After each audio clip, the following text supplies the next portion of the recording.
പാലിക്കുന്നവനെന്ന് ഉറപ്പുള്ളവനും നിന്റെ സ്വഭാവത്തിന് ഇണങ്ങുന്നവനും നിന്റെ പരാജയത്തിൽ സഹതപിക്കുന്നവനുമായ ഒരുവനോട് എപ്പോഴും ഒട്ടി നിൽക്കുക.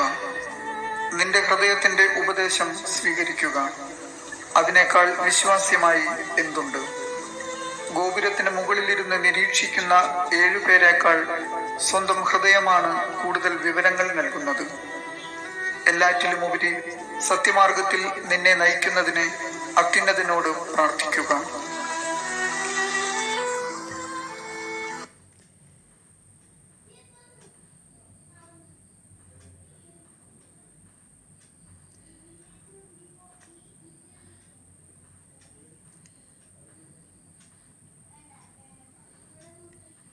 നിങ്ങൾ എപ്പോഴും നമ്മുടെ കർത്താവിൽ സന്തോഷിക്കുവിൻ. ഞാൻ വീണ്ടും പറയുന്നു, നിങ്ങൾ സന്തോഷിക്കുവിൻ. ഫിലിപ്പി 4:4.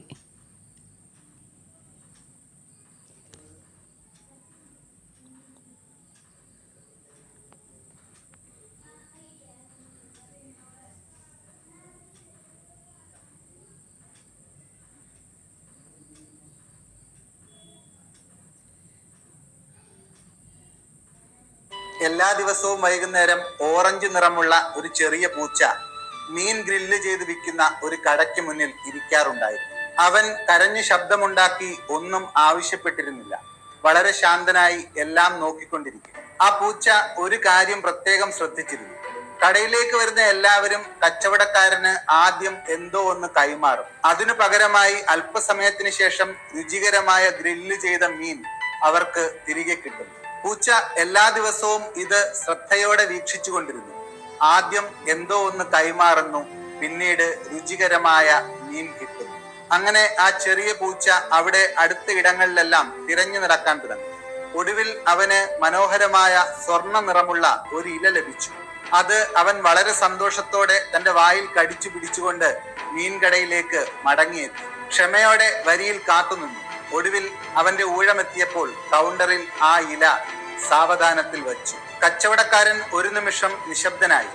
അയാൾ ഇലയും ആ പൂച്ചയുടെ പ്രതീക്ഷ നിറഞ്ഞ കണ്ണുകളും മാറി മാറി നോക്കി. പതുക്കെ അയാൾക്ക് കാര്യം മനസ്സിലായി. അല്പസമയത്തിന് ശേഷം ആ പൂച്ചയുടെ മുന്നിലേക്ക് അവന്റെ ജീവിതത്തിൽ ആദ്യമായി ഗ്രില്ല് ചെയ്ത രുചികരമായ മത്സ്യം വിളമ്പപ്പെട്ടു. അവൻ അത് സന്തോഷത്തോടെ കഴിച്ചു. ആ രാത്രി കടയടയ്ക്കുമ്പോൾ കച്ചവടക്കാരൻ സ്വർണ്ണ നിറമുള്ള ആ ഇല എടുത്തു വെച്ചു. അതിന് വിലയുണ്ടായത് കൊണ്ടല്ല, പക്ഷേ അതിൽ അടങ്ങിയിരുന്ന സത്യസന്ധതയും നിഷ്കളങ്കതയും കൊണ്ടായിരുന്നു. കാരണം ഈ ലോകത്തിലെ ഏറ്റവും മനോഹരമായ ചില കൈമാറ്റങ്ങളിൽ പണം ഉണ്ടാകണമെന്നില്ല. എല്ലാ ദിവസവും വൈകുന്നേരം ഓറഞ്ച് നിറമുള്ള ഒരു ചെറിയ പൂച്ച മീൻ ഗ്രില്ല് ചെയ്ത് വിൽക്കുന്ന ഒരു കടയ്ക്ക് മുന്നിൽ ഇരിക്കാറുണ്ടായിരുന്നു. ആ തൊഴിലാളി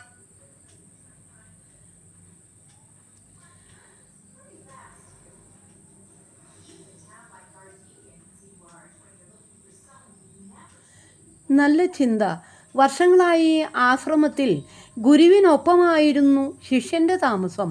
പഠനമെല്ലാം പൂർത്തിയാക്കി യാത്ര പറയാൻ എത്തിയപ്പോൾ ശിഷ്യൻ ഗുരുവിനോട് ചോദിച്ചു, കൂടുതൽ ഉയരങ്ങളിലെത്താൻ ഇനി ഞാൻ എന്ത് ചെയ്യണം? ഗുരു പുഞ്ചിരിച്ചുകൊണ്ട് ശിഷ്യന്റെ മുമ്പിൽ മുട്ടുകുത്തി. വളർന്നവർക്ക് മാത്രമേ സ്വയം ചെറുതാകാനാകൂ. സ്വയം ചെറുതാകാൻ ആവശ്യമായ വളർച്ച അവരിൽ അനുദിനം സംഭവിക്കുന്നുണ്ടാകും. ആരെങ്കിലും ശുഷ്കിച്ച് ശക്തി ക്ഷയിച്ച് നിൽക്കുന്നുണ്ടെങ്കിൽ അത് ഇടുങ്ങിയ മനസ്ഥിതിയും ഗർവവും മൂലം മനസ്സിൻ്റെ സാധ്യതകൾ മങ്ങിയതുകൊണ്ടാണ്. ഒരറിവും ഒരിക്കലും പൂർണ്ണമാകുന്നില്ല. ഈ അറിയുന്തോറും ആഴത്തിലേക്കാണ് അറിവിൻ്റെ വേരുകൾ പോകുന്നത്. ഒരു പഠനവും ഒരിക്കലും പൂർണ്ണമാകുന്നില്ല.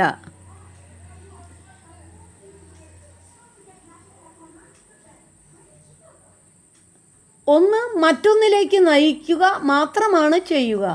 പൂർത്തിയാകുന്നത് പാഠപുസ്തകവും പരീക്ഷയും മാത്രമാണ്. അറിവിന് അവസാനമില്ല, ആരംഭം മാത്രമേയുള്ളൂ. വിനയമാണ് വിജയത്തിലേക്കുള്ള വഴി. വിവരമുള്ളവരുടെ പാണ്ഡിത്യം ബഹുമാനിക്കപ്പെടും. വിനയമുള്ളവരുടെ ജീവിതം ആദരിക്കപ്പെടും. അറിവില്ലെങ്കിലും ജീവിക്കാം. എന്നാൽ അനുസരണയും ഔചിത്യവുമില്ലെങ്കിൽ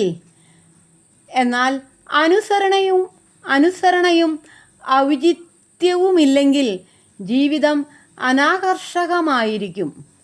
വിനയവും വിധേയത്വവും ഇല്ലാത്തവർക്ക് ഒന്നും പൂർണ്ണമായി മനസ്സിലാക്കാനോ സ്വാംശീകരിക്കാനോ സാധിക്കില്ല. സ്വന്തം വ്യാഖ്യാനങ്ങളും പദ്ധതികളുമായി മാത്രം നടക്കുന്നവരെ ആരും വിലമതിക്കില്ല. ഉയരങ്ങളിലെത്താൻ ആദ്യം താഴ്വാരമെന്തെന്ന് അറിയണം. താഴെ നിലയുറപ്പിക്കണം. താഴ്വാരമില്ലാതെ കൊടുമുടിയില്ല.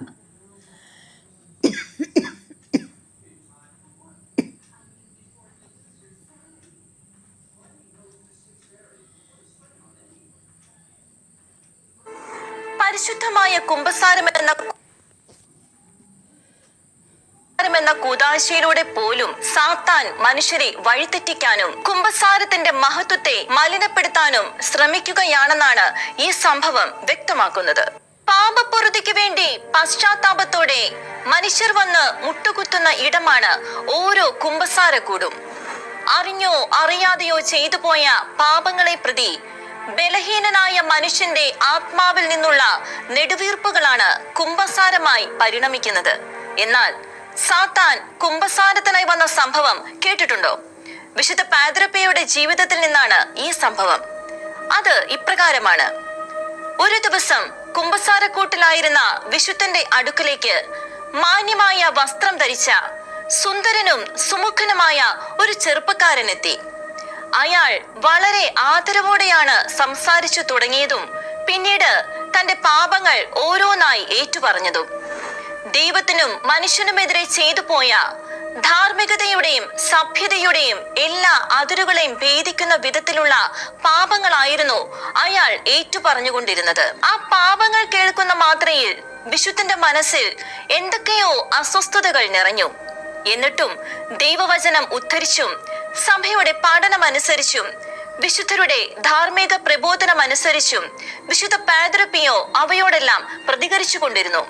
എന്നാൽ വിശുദ്ധനെ അത്ഭുതപ്പെടുത്തിയത് ആ മനുഷ്യൻ തന്റെ പാപങ്ങളെ ന്യായീകരിക്കുന്നതും ഏറ്റവും പാപിയായ മനുഷ്യന്റെ മനസ്സിൽ പോലും സങ്കല്പിക്കാൻ കഴിയാത്ത വിധത്തിലുള്ള പാപങ്ങളെ പോലും സൂക്ഷ്മതയോടും ദ്രോഹത്തോടും കൂടി ന്യായീകരിക്കുന്ന വിധത്തിലുള്ള അയാളുടെ മറുപടികളായിരുന്നു. അത് കേട്ടപ്പോൾ വിശുദ്ധന് സംശയം തോന്നി. കുമ്പസാരത്തിനായി വന്നിരിക്കുന്ന ഈ വ്യക്തി ആരാണ്? ഏതു ലോകത്തിൽ നിന്നാണ് ഇയാൾ വരുന്നത്? അയാളുടെ മുഖത്ത് നിന്ന് എന്തെങ്കിലും മനസ്സിലാക്കാൻ ശ്രമിച്ച് ചൂഴ്ന്നു നോക്കിയെങ്കിലും ആ വ്യക്തിത്വത്തെ വെളിപ്പെടുത്തുന്ന യാതൊന്നും വിശുദ്ധന് കണ്ടെത്താനായില്ല. പെട്ടെന്ന് ഉജ്ജ്വലവും തിളക്കമാർന്നതും ആന്തരികവുമായ ഒരു വെളിച്ചം വിശുദ്ധനിലൂടെ കടന്നുപോയി. അപ്പോൾ വിശുദ്ധൻ പറഞ്ഞു, നീ ചെയ്ത സകല പാപങ്ങൾക്കും പരിഹാരമായി യേശുനാഥൻ വിജയിക്കട്ടെ, പരിശുദ്ധ മാതാവ് നീണാൽ വാഴട്ടെ എന്ന് പറയുക. വിശുദ്ധൻ ഇത് പറഞ്ഞു നിർത്തിയതും കുമ്പസാരിച്ചു കൊണ്ടിരുന്ന വ്യക്തി പെട്ടെന്ന് അപ്രത്യക്ഷനായി. അതിരൂക്ഷമായ ദുർഗന്ധം അവിടെയെങ്ങും പ്രസരിക്കുകയും ചെയ്തു. വിശുദ്ധനെ പരീക്ഷിക്കാനും പരാജയപ്പെടുത്തുവാനുമായി സാത്താനാണ് സുന്ദരനായ പുരുഷരൂപം ധരിച്ച് കുമ്പസാരത്തിനെത്തിയത്. പക്ഷേ ഈശോയുടെയും പരിശുദ്ധ അമ്മയുടെയും നാമം കേട്ടപ്പോൾ അവന് അവിടെ പിടിച്ചു നിൽക്കാനായില്ല. സാത്താന് ഈ ലോകത്ത് സഹിക്കാൻ കഴിയാത്ത നാമമാണ് ഈശോയുടെ പരിശുദ്ധ നാമവും പരിശുദ്ധ അമ്മയ്ക്ക് നൽകുന്ന മഹത്വവും. അതുകൊണ്ടാണ് ആ പാവനനാമം കേട്ട മാത്രയിൽ സാത്താൻ അപ്രത്യക്ഷനായത്. പരിശുദ്ധമായ കുമ്പസാരം എന്ന കൂദാശയിലൂടെ പോലും സാത്താൻ മനുഷ്യരെ വഴിതെറ്റിക്കാനും കുമ്പസാരത്തിന്റെ മഹത്വം തൊഴിലാളിയുടെ കുടുംബത്തിനും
എടുത്തോണ്ടു പോകും വെള്ളാരം കണ്ണുള്ള വെള്ളിമൂങ്ങ വെള്ളാരം കണ്ണുള്ള വെള്ളിമൂങ്ങ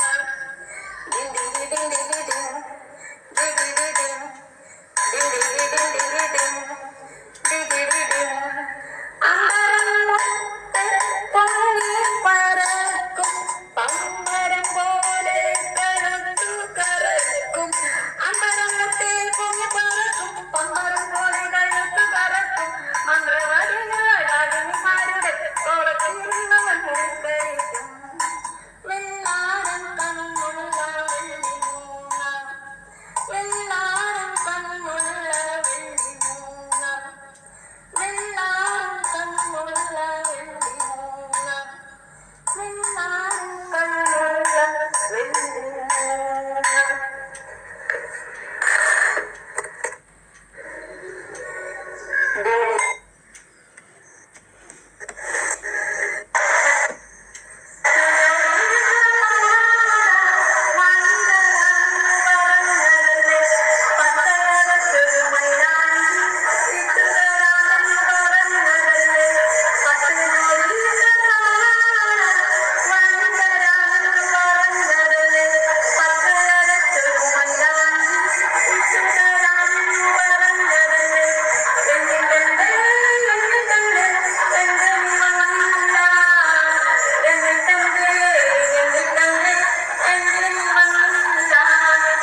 എല്ലാവർക്കും നല്ലൊരു ദിവസം ആശംസിച്ചുകൊണ്ട് പ്രാർത്ഥനയോടെ എല്ലാവർക്കും നന്മ വരട്ടെ. Good night.